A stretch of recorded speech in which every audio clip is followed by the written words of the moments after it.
जय श्री कृष्णा।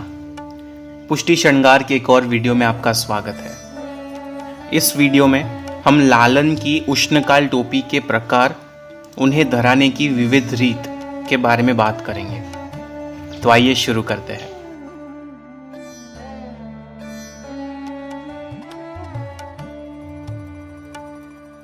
उष्णकाल में मलमल की, केसर चंदन के छापे की, मोती की टोपियां धरा सकते हैं। ध्यान ये रखना है कि उनमें लेस नहीं होनी चाहिए। सबसे पहले बात करते हैं कुंजा टोपी के ऊपर। कुंजा टोपी की पहचान ये है कि उसके ऊपर सिर्फ एक छोर होता है। टोपी हम बाल भाव से धराते हैं और टोपी के साथ एक और आभूषण आप धरा सकते हो। इसे हम केशिका या अलख या केशावली कहते हैं। ये ठाकुर जी के केश रूप है और केवल टोपी के साथ ही धरा सकते हैं। आप इसे घुंघराली भी बना सकते हैं। एक स्टिक के ऊपर आप इसे लपेट कर इसे गीला कर दे और सूखने दें और फिर स्टिक हटा लें तो घुंघराली बन जाएगी। टोपी के अंदर हमेशा रुई भर के रखे जिससे उसका राउंड शेप मेंटेन रहे और फिर जब टोपी धरनी हो तब रुई वड़ा कर ले और जब टोपी वड़ा कर ले ठाकुर जी के उस अंग अंग में से, तब रुई वापस उसमें पधरा दे। इससे टोपी का शेप मेंटेन रहेगा, वरना क्या होगा कि कहीं पर दब जाएगी तो इसका राउंड शेप खराब हो जाएगा। कुंजा टोपी को हम दो तरीके से धर सकते हैं। पहली रीत है उसे सीधी धरने की और उसके साथ आप यथा इच्छा त्रवल धर सको। और एक बात याद रखिएगा कि हर प्रकार की टोपी के साथ लर और त्रवल आप धर सकते हो। यदि आपको केशावली ना धरनी हो तो आप ऐसे दो फोंदना भी धर सकते हो। और फोंदना धरना काफी सिंपल है। दोनों साइड फोंदना लगाव से धरे और उसके ऊपर टोपी धरे। और अगर आपको केशावली या फोंदना ना धराना हो तो सिर्फ टोपी, लर और त्रवल भी धरा सकते हो। पर इतना याद रखिएगा कि केशावली या फोंदना सिर्फ टोपी के साथ ही धर सकते हैं। अब कुंजा टोपी को धराने की दूसरी रीत है इसे टेढ़ी धराने की और बाईं ओर और अवकाश है वहां शीशफूल धराए। शीशफूल के साथ आप किलंगी या चंद्रमा भी धर सको और अकेला शीशफूल धरो तो भी चले। और अवकाश हो तो लूम या ड्रॉप शेप का मोती का लटकन भी धर सकते हो।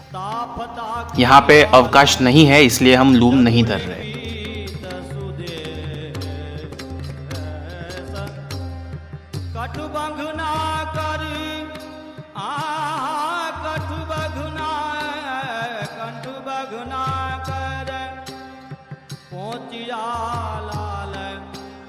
शोभित सुंदर वेश तुम्हें ब्रजरानी के लाला।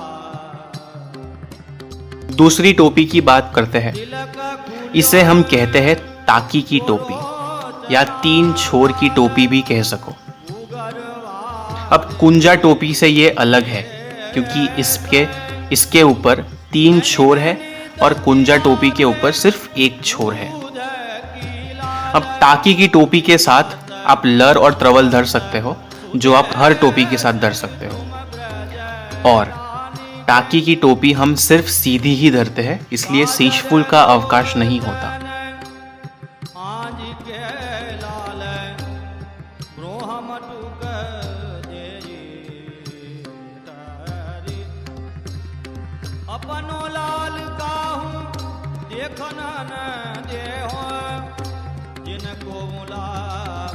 टोपी का अगला प्रकार है ये, इसे हम कहते हैं एक फोंदना की टोपी। अब इसे कुंजा टोपी के साथ कंफ्यूज मत करना। कुंजा टोपी के ऊपर एक छोर है और इस टोपी के ऊपर रेशम का एक फोंदना है। और इस टोपी को भी हम सिर्फ सीधी ही धरते हैं इसलिए शीशफूल का अवकाश यहाँ पे नहीं रहेगा। जैसा हमने पहले कहा, लर और त्रवल आप यथा इच्छा धर सकते हो। अब इस टोपी को हम कहते हैं तीन फोंदना की टोपी। ये साइड के फोंदना जो है वो नीचे की तरफ भी झुके हुए हो सकते हैं जैसे इस टोपी में है, या जैसे ऊपर का छोर है वैसे साइड के 2 छोर भी ऊपर की तरफ लगे हुए हो सकते हैं, और दोनों ही प्रकार को हम 3 फोंदना की टोपी कहते हैं। इसके साथ केशावली या फोंदना धराने की ज़रूरत नहीं है क्योंकि इसमें ऑलरेडी फोंदना लगे हुए हैं।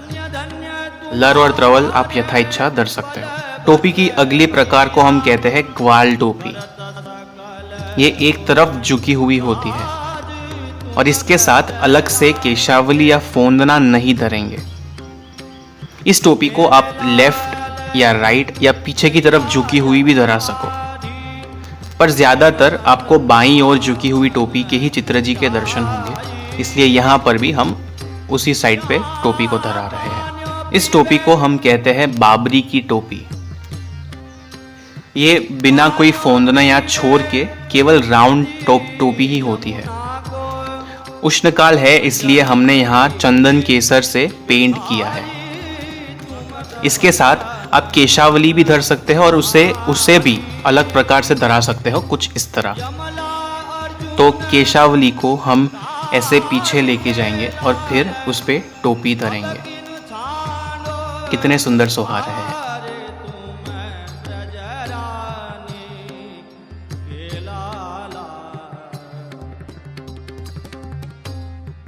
मेरे लाल की मैया ब्रजनारी, बाप गोपकुल राज। धन्य धन्य तुम्हारे, धन्य धन्य तुम्हारे बलभद्र भैया, करत सकल सुख काज तुम ब्रज रानी के। मेरे लाल की गैया यति बाधी, चरण वृंदावन जाई। यहाँ पानियों पीवे, पानियों पीवे। इसे हम कुंजा की टोपी की तरह टेढ़ी भी धर सकते हैं, शीशफूल, किलंगी या चंद्रमा के साथ। अभी हम मुकुट की टोपी देखेंगे। मुकुट की टोपी के 2 प्रकार है। कई जगह पर मुकुट के नीचे की जो त्रिकोण टोपी होती है, जो ट्रायंगुलर टोपी होती है, सिर्फ वही धराते हैं और उससे ही मुकुट की टोपी कहते हैं। दूसरा प्रकार कुछ इस तरह है। जो गोल टोपी होती है वस्त्र की, उसके ऊपर छोटा मुकुट का पान अटैच्ड होता है, जैसे किरीट मुकुट में होता है।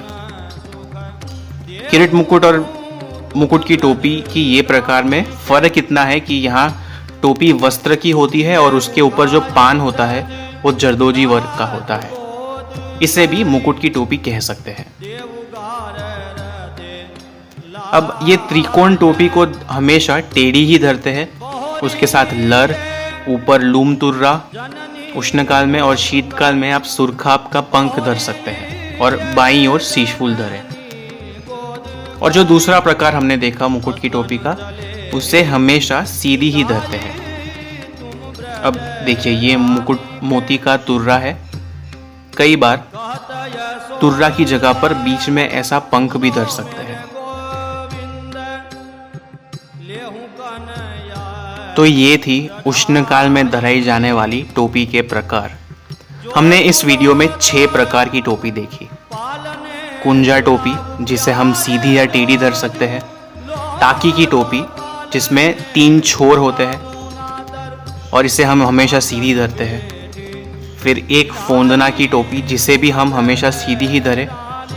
3 फोंदना की टोपी, जिसके साथ केशावली हम नहीं धराते। फिर बाबरी की टोपी, जिसे हम सीधी या टेढ़ी धर सकते हैं। और मुकुट की टोपी, जिसमें 2 प्रकार है। और साथ में इस वीडियो में हमने केशावली को धराने के प्रकार भी देखे। यदि आपको ये वीडियो हेल्पफुल लगा या पसंद आया तो इस वीडियो को ज़्यादा से ज़्यादा वैष्णव तक पहुँचाएं, शेयर करें, नीचे कमेंट करें, उस वीडियो को लाइक करें। यदि आपने हमारी यूट्यूब चैनल पुष्टि श्रृंगार को सब्सक्राइब नहीं किया तो अभी सब्सक्राइब करें। और यदि आपको सेवा से जुड़ा हुआ कोई भी साहित्य, जैसे कि श्रृंगार, वस्त्र, सुगंधी, लगाव, कुंजा माला, नाव एक्सेट्रा चाहिए, परचेज करना, तो हमारी वेबसाइट pushtishangar.com से परचेज करें और हमसे और जानकारी के लिए व्हाट्सएप और इंस्टाग्राम पे भी जुड़ सकते हैं। तीनों की लिंक मैंने नीचे कमेंट बॉक्स में दे दी है, आप लिंक को क्लिक करें और हमसे जुड़ जाएं। अगली बार मिलेंगे, तब तक के लिए पुष्टि शंगार की ओर से जय श्री कृष्ण।